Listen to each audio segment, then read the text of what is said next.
আজকে আমি তোমাদের খুব সহজ পদ্ধতিতে কিভাবে টেন্স শেখানো যায় সেই সহজ পদ্ধতিতে আমি টেন্সটা শেখাচ্ছি।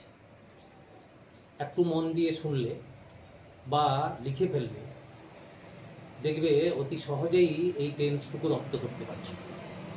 সাধারণত ছাত্রছাত্রীদের মনের মধ্যে টেন্স সম্পর্কে একটা ভীতি রয়েছে, কিন্তু এই ক্লাসটা করার পরে আমি আশা করছি তোমাদের সেই ভীতিটা কেটে যাবে। তোমরা একটু খাতা কলমটা নিয়ে বসো এবং আমি এখানে যা যা বলছি বা লিখেছি, ব্ল্যাকবোর্ডে লিখছি, সেগুলোকে নোট করে ফেলো এবং আমার সাথে সাথে তোমরাও বলার চেষ্টা করো এবং শেখার চেষ্টা করো। দেখবে তোমরা খুব ইজিলি এই টেন্সটিকে রপ্ত করতে পারছো। এটি আমি শেখাচ্ছি ইংরেজি বাক্যগুলো থেকে কিভাবে তোমরা টেন্সটাকে ধরবে এবং আইডেন্টিফাই করবে সহজেই, সেই পদ্ধতিটা আমি শেখাচ্ছি খুব সহজ পদ্ধতিতে। আমরা জানি টেন্সকে কয় ভাগে ভাগ করা যায়? আমরা জানি 3 ভাগে ভাগ করা যায়, পাস্ট, প্রেজেন্ট, ফিউচার, এই 3টে ভাগে। কিন্তু প্রত্যেকের আবার 4টা করে ভাগ আছে। কি কি ভাগ আছে না, indefinite, continuous, perfect, perfect continuous. তাহলে প্রত্যেকের 4টে করে ভাগ আছে। তাহলে এইভাবে টোটাল কটা হলো? 12টা টেন্স।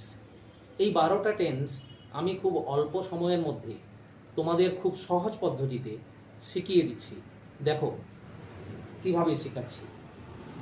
আমরা কিভাবে ইংরেজি বাক্যগুলো থেকে ইংরেজি সেন্টেন্সগুলো আমরা যখন দেখি, সেইখান থেকে কিভাবে আমরা টেন্সটাকে আইডেন্টিফাই করব, সেই পদ্ধতিটা আমি শেখাচ্ছি। বাংলা থেকে ইংরেজি না, ইংরেজি বাক্য থেকে কিভাবে টেন্স আইডেন্টিফাই করব। এবারে ভি ওয়ান মানে ভার্বের প্রেজেন্ট ফর্ম, এইটা প্রেজেন্ট ইনডেফিনাইট টেন্স হবে।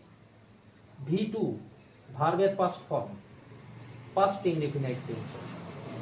এই দুটো টেন্স 12টা টেন্সের মধ্যে তুলনামূলকভাবে এই দুটো টেন্স একটু কঠিন আছে, এর নিয়মগুলো একটু বেশি আছে।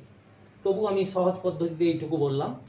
এর উপরে আবার একটা ক্লাস আমি করাবো, যেটা তোমরা দেখলে সহজেই টেন্সটাকে, এই দুটো টেন্সকে রপ্ত করতে পারবে।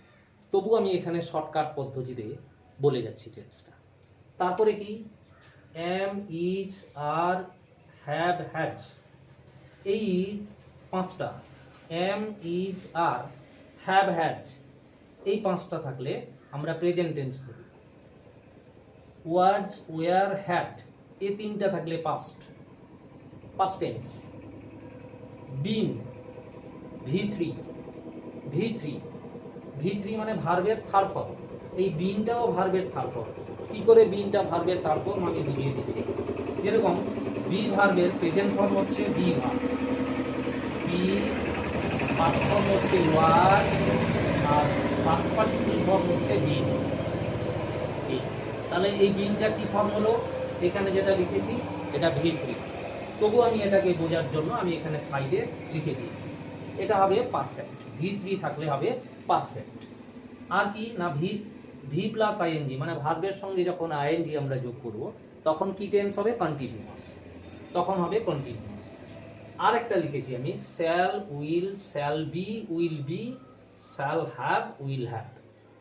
এই কটা অক্সিলিয়ারি ভার্ব থাকলে সেটা ফিউচার টেন্স হবে। তাহলে আমি এই কটা টেন্স কি কি বললাম? V one present indefinite, V two past indefinite, am, is, are, have, has present tense, was, were, had past, been বা ভি3 ভার্বের থার্ড ফর্ম হলে পারফেক্ট, ভি প্লাস আইএনজি ভার্বের সঙ্গে আইএনজি যোগ হলে কন্টিনিউয়াস, আর shall, will, shall be, will be, shall have, will have, এই কটা জিনিস থাকলে ফিউচার। তাহলে এই কটা জিনিস আমরা যদি মনে রাখি, তাহলে ইংরেজি বাক্য যেগুলো বিভিন্ন রকম এসে, প্যারাগ্রাফ, যে কোনো ইংরেজি বাক্য বা পড়ার সময়, টেক্সট বুক পড়ার সময় আমরা ইজিলি টেন্সটাকে ধরতে পারবো। আমি উদাহরণ দিয়ে বুঝিয়ে দিচ্ছি কিভাবে ধরা যায়। যেরকম আমি যদি একটা উদাহরণ দিই, এক্সাম্পল দিই, যে I go to school, I go to school. তাহলে এইটা ভার্বের কি ফর্ম আছে? Present form. তাহলে ভি ওয়ান থাকলে আমার কি টেন্স হবে? Present indefinite tense. তাহলে এটা হচ্ছে present indefinite tense, present indefinite tense এটা। এবারে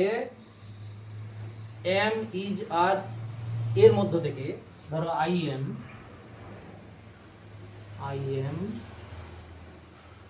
going to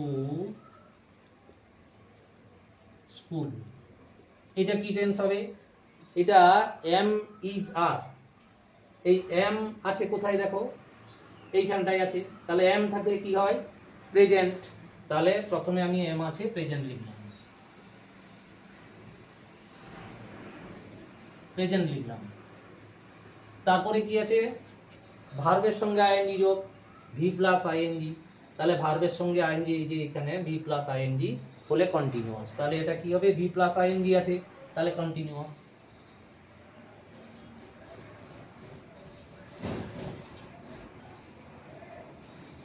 V plus ING present continuous, CONTINUOUS, present continuous. তারপরে ধরো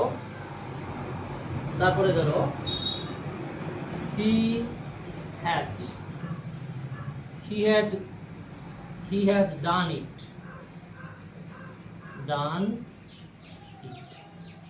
এটা কি টেন্স হবে? he has done it কি টেন্স হবে? না, হ্যাজ আছে, হ্যাজ থাকলে কি টেন্স? প্রেজেন্ট। এখানে হ্যাজ আছে, হ্যাজ থাকলে প্রেজেন্ট। তাহলে আগে লিখো প্রেজেন্ট।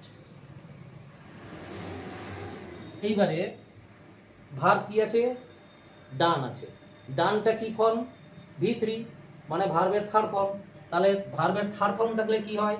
V3 থাকলে পারফেক্ট, তাহলে পারফেক্ট লিখো।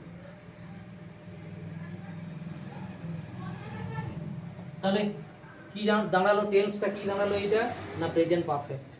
তাহলে আমরা ধরতে পারছি তো যে কিভাবে এই কটা চিহ্ন আমরা দিয়ে আমরা টেন্সগুলোকে সহজে, অতি সহজেই ইংরেজি বাক্য থেকে টেন্সগুলোকে আইডেন্টিফাই করতে পারছি। যেরকম আরো আমরা কিছু উদাহরণ দিতে পারি।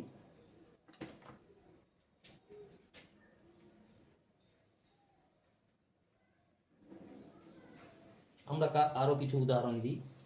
যেরকম এটা প্রেজেন্ট পারফেক্ট হয়ে গেছে, প্রেজেন্ট পারফেক্ট কন্টিনিউয়াস টেন্স, সেটাই আমি দেখাচ্ছি। যে he has been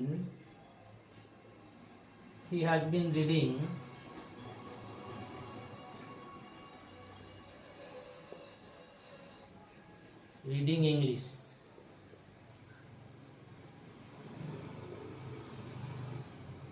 He has been reading English. তাহলে আমার হ্যাজ থাকলে কি টেন্স হবে? হ্যাজ থাকলে হবে, বলা আছে এইখানটায় হ্যাজ করছে প্রেজেন্ট।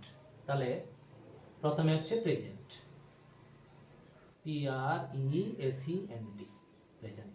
তারপরে বিন আছে, বিন থাকলে কি হবে? বিন থাকলে পারফেক্ট।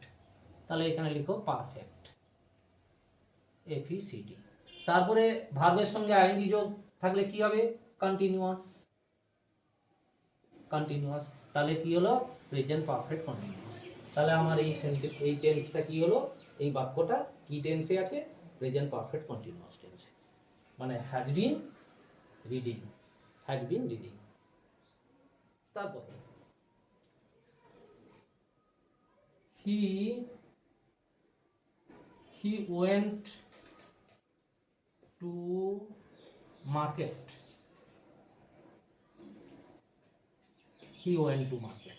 এটা কি হবে? এটা ভার্বের কি আছে? ভার্বের পাস্ট ফর্ম আছে। তাহলে এটা ভার্বের পাস্ট ফর্ম থাকলে কি হয়? যে V2 থাকলে পাস্ট ইনডিফিনাইট, তাহলে এটা হচ্ছে past indefinite.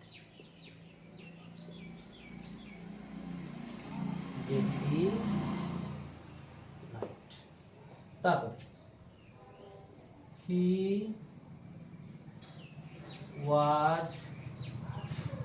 he was going he was going to market, he was going to market, market. এটা কি টেন্স হবে? ওয়াজ থাকলে কি পাস্ট, লেখা আছে পাস্ট। ওয়াজ থাকলে পাস্ট, এইখানে এই যে ওয়াজ থাকলে পাস্ট, তারপরে গোয়িং আছে, ভার্বের সঙ্গে আইএনজি যোগ আছে, এটা থাকলে কন্টিনিউয়াস, তাহলে কন্টিনিউয়াস, তাহলে এটা কি দাঁড়ালো? Present past continuous. এইভাবে আমরা যদি ফিউচারে চলে যাই, ফিউচারে গেলে কি হবে? আমরা শ্যাল, হি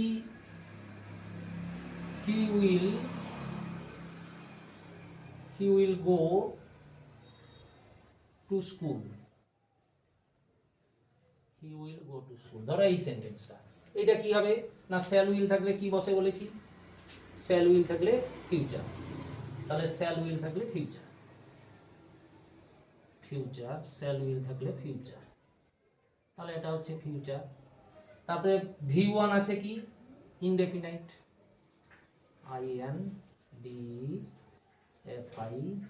INDEFINIT, ইনডেফিনাইট। তারপরে ধরো I shall be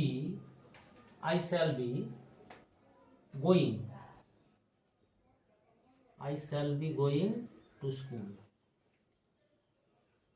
I shall be going to school। এটা কি টেন্স হবে? এটা shall be will be আছে, তাহলে shall be will be থাকলে দেখো কোথায় লেখা আছে? shall be will be future, তাহলে আগে লিখো ফিউচার, ফিউচার। তারপরে ভার্বের সঙ্গে আইএনজি যোগ, তাহলে কি হবে? কন্টিনিউয়াস,